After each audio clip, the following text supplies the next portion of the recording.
1. My mother-in-law and I have never gotten along. She has a list of accusations against me. I don't cook, I treat her son terribly, I'm a manipulator, because she wanted him to do something he didn't want to, and I told him to do it if he genuinely wants to, and not because he feels like he has to. I'm controlling, I'm a gold digger, I'm a liar, a prostitute, everything. What have I done to her? I didn't say good morning once because she was with a client, and that was terribly rude of me not to say good morning while she was busy. And I put a lock on my door after she had went in sniffing around, and now, well, that's what this post is about. So I'm no contact with my mother-in-law. Darling husband is very, very low contact. They haven't spoken in a good while and don't have a good relationship. I am still angry at the things she has said to my husband in efforts to break us apart. I have spent the past years spending every holiday with my husband's family, and for Mother's Day I did not want to spend it with her. Luckily, my grandmother was coming into my neighborhood to visit my great-grandmother, meaning my family would be having a small get-together. They invited both me and my husband, who they treat as if he was their biological grandson. I asked my husband if we could go. He said I should go and spend time with my grandmothers, and how his family is planning their own party as well. Now here is where I might be in the wrong. I asked him if he could please come with me, how my grandmothers really want to see him, that they prepared a lot of food, and I know they will be sending us home with bags filled with leftovers because that's just how they are. He was iffy on going. He said how his sister would be at the party with her 3 kids and he wanted to see them. I told him that I understood, but that we are able to see his family all the time, no matter when, and how my grandmother drove an hour to be in the neighborhood. I also told him how we have spent every holiday with his family and that I wanted to spend this one with mine. In the end, he said it was okay, and we had a wonderful time with my family. Ate a lot, and this was the first family event he has been to from my side, and finally saw why I myself tend to be a bit loud, because everyone in mine is very talkative and loud. It was great. But his mother was very angry that she didn't receive any gifts or a happy Mother's Day from her son, because I know that with everything going on, he had forgotten to send her a happy Mother's Day. She's saying she's emotionally damaged and how her son has changed so much since getting with me. Now I'm feeling guilty because I knew that she would be mad if he would spend it with my family. I knew he would forget to send a message, and I knew that this would hurt her. And yesterday, I was kind of glad it did. But now I'm not so sure if I should have stooped down to her level. Elfreezer's note: it doesn't sound like your husband has a very good time spending time with his mother, and you asked him to come with you to do something that you wouldn't often have an opportunity to do. That seems reasonable. As for you knowing he would forget, he's an adult. It's up to him to take care of those things himself, and he could have put a reminder in his phone, done any number of things to remind himself, and he didn't, and that's okay. It was an oversight. It happens. At the end of the day, it sounds like he had a better time with your family than he would have otherwise. 2. I am finally calm enough to post about this. So I had recently made a post about Mother's Day and what to do if we were no contact with mother-in-law. I was asked by a few people, why would me or darling husband even consider reaching out if we were no contact? So first of all, I would and will never reach out. That bridge is burned. The question was really for my husband, as I can tell he was struggling a little bit. Second of all, he is happy being no contact. He enjoys not having the drama. However, mother-in-law is a heavy alcoholic and drug user, most of her adolescence, and all of his childhood. She didn't even get sober until he was 18. My poor husband grew up being raised by his siblings while also raising his own mother. His sibling was 5, changing his diapers and helping him eat, because mother-in-law was too drunk and partying. Sibling left when they were a teen because they couldn't handle it anymore, so my husband was left picking up the pieces.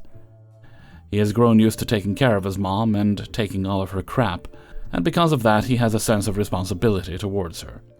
He recognizes now the toxic behavior he dealt with as a kid, the emotional incest, and the mental toll it took on him as a kid.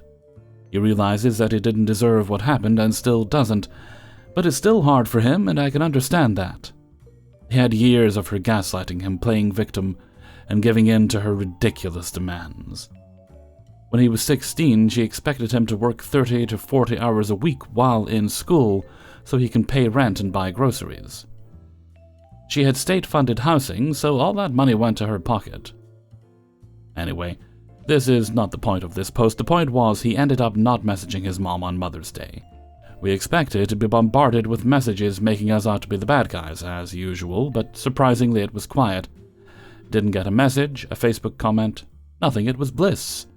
We had a quiet Mother's Day. Hubby and I took a nap when the kids went down and had a nice quiet dinner, all I could ask for. I should have known better. Should have known something was going to pop off because it was too quiet. I knew she was going to try to pull something. It happened yesterday. I was sitting on the couch reading a book, and I hear the door knock. I look out the window, and there she is, standing on our front steps. I call to my husband because there's no way I'd be able to contain myself.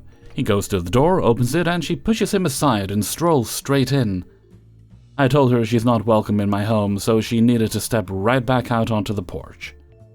She said she wouldn't be long and that she was just there to pick up her babies. I told her her babies are full grown and don't want to see her. She said she meant the children. I told her my children were napping, and we've already told her she is not welcome in their lives for the foreseeable future. She started waiting that it wasn't fair. They've probably already forgotten her, and she has been unjustly punished enough. She said she was taking her babies and that was final. I told her no, and she needed to leave. She tried to make a beeline for the stairs, but I was closer, so I ran upstairs into the kids' room and locked the door.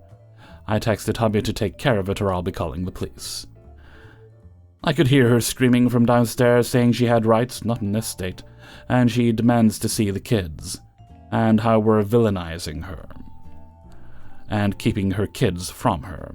I then start to hear things being thrown around and the door slam, and what I think were fists slamming against it. I wait until it's finally quiet, and husband texts me the all clear. I guess after he put his foot down, she flew off the handle, and he had to physically remove her from our home. He said it felt like a slow-motion tirade, and he could hear that dramatic opera music in his head, because she was literally kicking and screaming and knocking stuff over as she tried to grab anything to hold onto. We called the police, but unfortunately we don't have cameras and nothing was broken, so there was no proof or evidence for them to charge her with anything. I can't believe how unhinged she became out of seemingly nowhere, and I'm so frazzled. We've invested in some security cameras, so hopefully they will come in soon because I'm on the edge all the time, thinking she's going to come back. Hellfreezer's note. Good call on the security cameras. That was definitely the right move. I would also suggest seeing if you can obtain a no-contact order of some kind. Just something to keep her away from your kids. She's got it in her head she's entitled to see them. Obviously she's not. She's not earned any kind of familiar relationship there. So I'd start the legal proceedings as soon as possible if you're able to. 3. I just want to preface this with that I am currently living in a North African country, having grown up in Britain. Info just to frame my perspective and those of other players. I am a 36-year-old woman, married. My husband is 33. We got married last year, and I am currently living with my in-laws due to financial responsibilities and restraints in a city I'm not familiar with. To add, I do have family in another city, but to be clear, this does mean I have moved somewhere with no support system other than my husband. Our society is one where it's not normal to live with in-laws anymore, and it was not the original plan. We were meant to split our time between his city and my city. However, due to my mother-in-law becoming very ill and requiring support, we now have spent 95% of our time in his city. I appreciated that this was necessary because I would want others to provide support for my mother if she needed it. I will gladly support others, especially mother-in-law, as she means a lot to my husband. This was not the issue. The issue began because my husband is her favorite son and had always been supported by him.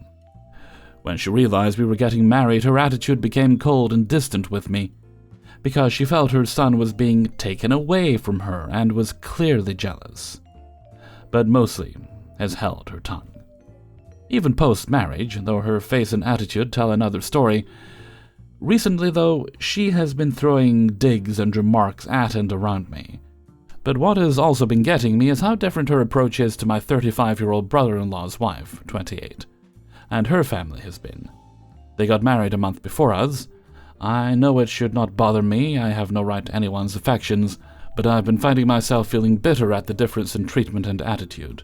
I know I don't do things for the approval or thanks of others, but it does hurt seeing her disregard anything I do, and pretend as though brother-in-law's wife and her daughter are the only people who do anything for her. For context, I was the only one who physically nursed and looked after her during her illness and post-op recovery. I have experience in the field. I always ensure to treat her with care and attention, get her presents. I always ensure that when I go out, I get something for her, especially if I get something for myself. I mean little things like her favorite yogurt or dessert, etc. Basically, treat and care for her like I would my mother. The bitterness began because she would treat what I did with disregard, and any little thing brother-in-law's wife did with awe and affection. For example, coming down to visit her only once a week. She was not working, just very good at setting boundaries, for which I respect her. All this is to give you context for what happened this week. I had to travel to the city with my family, suddenly due to my aunt's health deteriorating rapidly. My mother also traveled suddenly from the UK to be by her side, and I to support them. For some reason, my mother-in-law decided this was the appropriate time to blow up at my husband about me. To sum up, she feels that I am useless because I do not currently have a job, I am not pregnant, her son is spending on me, and I waste my time with frivolous things, such as playing on my Switch or reading books rather than having a job like my brother-in-law's wife. I'm not obsessed, just use these things to pass time. She also stated that what has she done with all her education? For reference, I have a degree in aerospace engineering and psychology. How is she going to have a future? My mother-in-law is also frustrated because I have not taken my husband to the UK.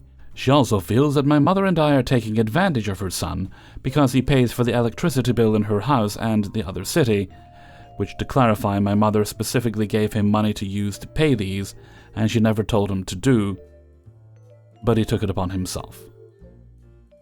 Just to clarify some things, first, my husband is very supportive of me and loves me and I him. We do not want to go and live in the UK. The reason I have not found a job yet is that I initially suffered an injury following the honeymoon, which was prolonged due to health conditions. Then I was spending my time nursing my mother-in-law. Once I got around to looking for a job, I have been struggling, as French is the primary language, and I have no grasp of French. I am not going on crazy shopping trips, and any money I use for myself, I use my own. I currently do not want to go back to in-laws, as I just do not feel comfortable being around anyone who would think I would exploit someone. Secondly, being around someone who only sees my worth as some sort of child vessel, or to show off where I live for my job and not value the individual I am.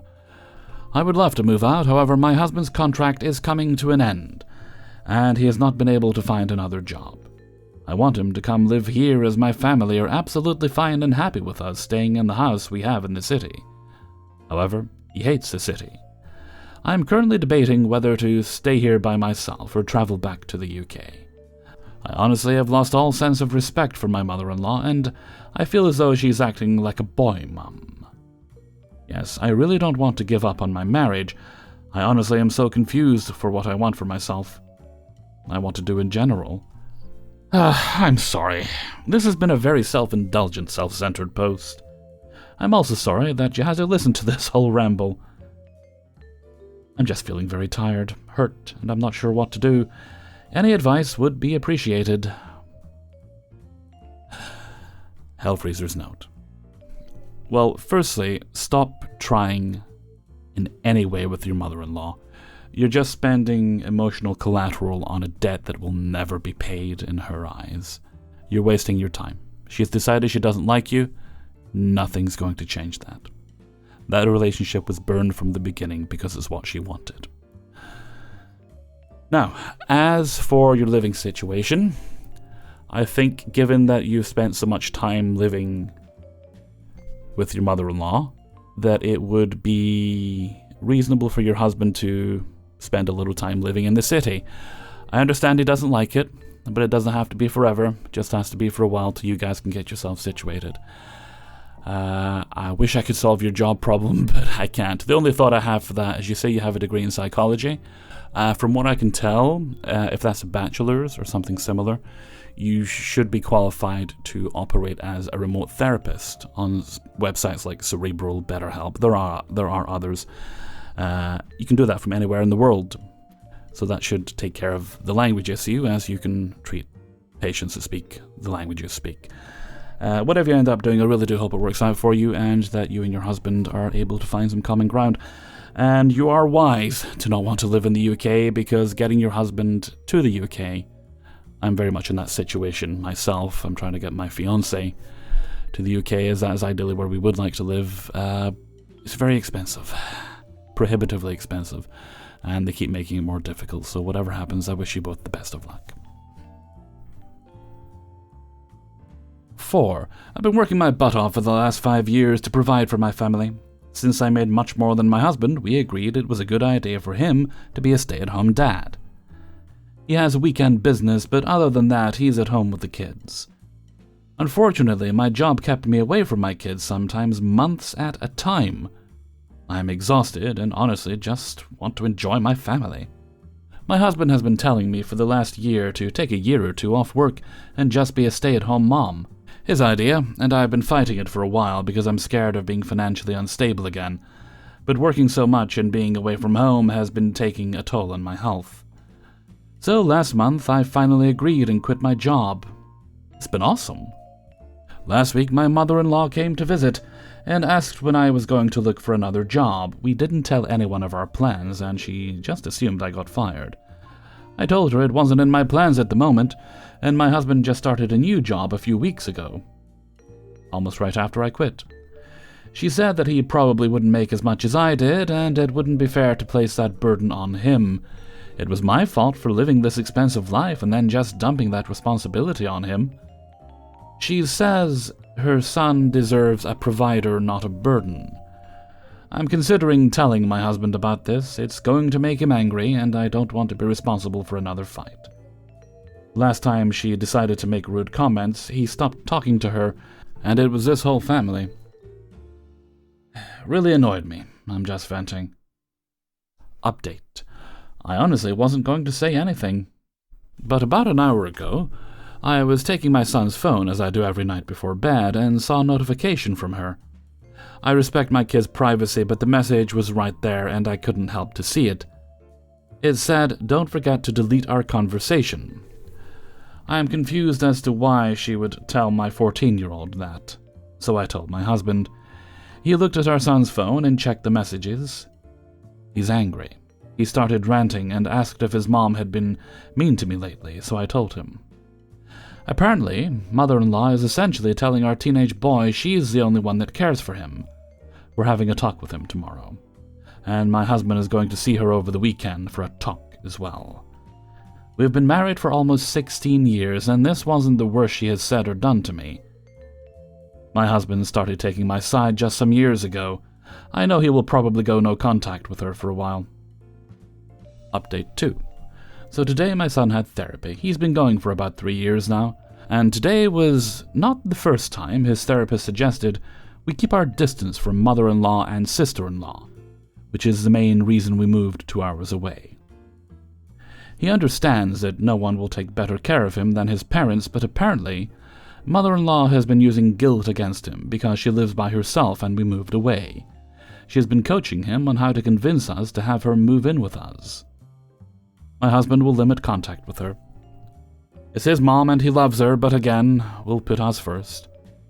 He is going over this weekend to talk to her, but won't be taking our kids with her. As I mentioned before, it's a big cultural thing for her husband, so he can't go no contact with her. I understand that won't happen, and I respect it. He will never expect me to accompany them to visit. I hadn't seen her in about 8 months before she came to visit, My kids do go with him and see her maybe once a month, but that will be halted for the foreseeable future. Hellfreezer's note: as a bit of a caution, I would suggest that you notify the school that the mother-in-law is not allowed any access. She might try to present herself as a family member to take him out of school for some reason. Now, I understand he's 14, perfectly capable of saying no, but if she's being manipulative, I wouldn't risk it if I were you. Whatever happens, I hope it works out, and while I do understand that for cultural reasons you say your husband can't go no contact, I do hope someday he gets to the point where he feels he has to. Well, actually, no. What I hope is that she starts acting better towards all of you, but that's obviously not going to happen. 5. I'm a 26-year-old woman and married to my husband who is 31. Not long after we got married, I wanted to see his baby pictures. My husband told me he'd ask his mom if he could get them, and we'd look through them, make some copies, and return them to her. His mom initially said she wanted to get them herself and that we could go to her house to look at them. Some context: my mother-in-law is renting a house, and the house my husband and his siblings grew up in is now lived in by his younger brother. Their dad owns it, but he's no longer with their mom. Anyways, my mother-in-law said she needed to get over there one day and get the photos back from his brother's house. They're all in a closet, collecting dust and never getting looked at. She made separate photo books for each sibling, which I would assume are meant to be given to each child as they get older. Instead, she hoards them for herself and leaves them in a closet to collect dust. Despite my husband asking multiple times, she put off getting the pictures for a long time. Eventually, we got into an argument, and he went to his mom's for Easter. Sensing he was upset, she said she didn't want the pictures in a bad environment since we weren't getting along. During a brief separation, my husband stayed at his brother's house. My mother-in-law literally drove by and saw his car, then called him to ask if he was visiting and to tell him to not touch the pictures. The next morning, she drove by again and saw his car still there and called to repeat her instructions. On the third day, when my husband was set to come back, she called his brother to check if he had moved out and ensure the pictures were still there.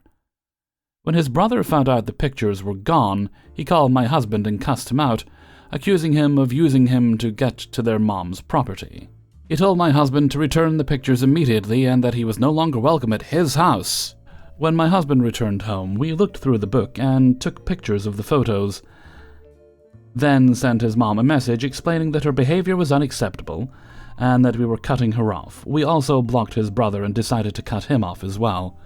We went by her house and put the photo book into the back of her car. I never wanted to dislike my mother-in-law, but my husband has told me many things about her that have deeply influenced my feelings. She never encourages his younger sister to do anything, which is why at my age she still hasn't had a job, doesn't drive, and isn't doing anything for herself. Instead, my mother-in-law provides her with alcohol while focusing on her own dating life. It's like they're best friends. She also stole money from him and his siblings multiple times, the last time being $800 out of his safe she somehow broke into. He also doesn't think she will allow him to get his high school art portfolio or his yearbooks, as she's been upset when he asked for them before. When my husband was staying with his brother, he tried to hide from his mom and lie about his whereabouts because he had so much anxiety about her finding out. It's not normal for someone to dread going to their own mother for anything. He doesn't want her knowing things because she stresses him out, talks at him incessantly, and always blames his partners for everything. She even implied we tried to poison him the last time he was sick. Everything my husband has told me about his mother has led me to dislike her, and I have no reason not to believe him. It's nothing she's done to me personally, but everything her own child has expressed to me. She did this to herself. Given all of this, we've made the decision to cut ties. But my family says we're being too harsh, and I should try to encourage him to mend things. I'm open to that if it's what he wants to do, but so far he says he doesn't want her in his life anymore. Hellfreezer's note: what exactly are you meant to mend here? It doesn't sound like you and your husband have done anything really that wrong. I don't know why she's keeping your husband's art portfolio and yearbooks hostage. I don't believe they're her property, so why does she have them? As for the baby picture thing, the mother-in-law and brother-in-law definitely overreacted there. Might be worth contacting your father-in-law. I don't know what kind of a relationship you have with him. If there's things stored in his house, I'd imagine if they've been there for a while, since before your brother-in-law was a tenant, they might legally belong to your father-in-law as the owner of the house. It would really depend on the renting situation they have, I suppose. Whatever happens, I think you're doing the right thing, being no contact. It sounds like a healthier situation for everybody involved. Good luck. Hey everybody, Hellfreezer here, and thank you very much for listening to The Impractical Proudness of Parrots, Ipop, episode 130. And thank you very much to everybody who allowed me to use their stories in this video. Before you go, please do hit the like button and share the video with friends and family. If you'd like to get early access to these videos and support me on my Patreon page that is linked in the description, you get the videos all on a Monday, which reminds me I'm recording on Monday. I'll have to go upload those videos. You can do that for as little as $1 or more a month if you would like. You'll also find links in the description to the Hellfreezer Teespring store, where you can get all your Hellfreezer merchandise needs satisfied, as well as a link to the Hellfreezer Discord, where you can come and chit-chat when I'm not doing streams and things. If you really like today's video, you can leave a tip for that by clicking on the heart with the $sign underneath the video, and none of that is ever required, but it really, really does help. Okay, no other business today, so let's move right along with Hellfreezer's question of the day. And today's question is, and this one comes from Newcomb via the Discord, what was the worst lunch your school cafeteria served? Easy. It was a curry. I think this was high school, and I don't think you could call it a curry. It would be generous calling it a stew. It had raisins in it, which personally, I like raisins, but I'm not a fan of them in savory dishes, especially not curries. It just doesn't work for me personally. Fair enough if you enjoy them. I won't fight you over it, but keep it away from me. Best thing was a caramel shortcake with custard. Oh, it was so good. Still one of my favorite desserts today. Let me know what your answers are and make me hungry in a comment below. And before we go, we'll have the answer of the day from a previous video. And this was about, do people salt water when they cook? Answers might surprise you. And today's answer comes from, I'm not sure if that's Liz or Liza Lou. I hope one of those is correct. And their answer is, I always salt the water now. I didn't when I was younger. However, once I tried the salted water, it changed my culinary life, and I have never gone back. Thank you very much for your answer. Okay, with that, I'm going to head off for now. So until next time, thank you very much for listening, and take very good care of yourselves.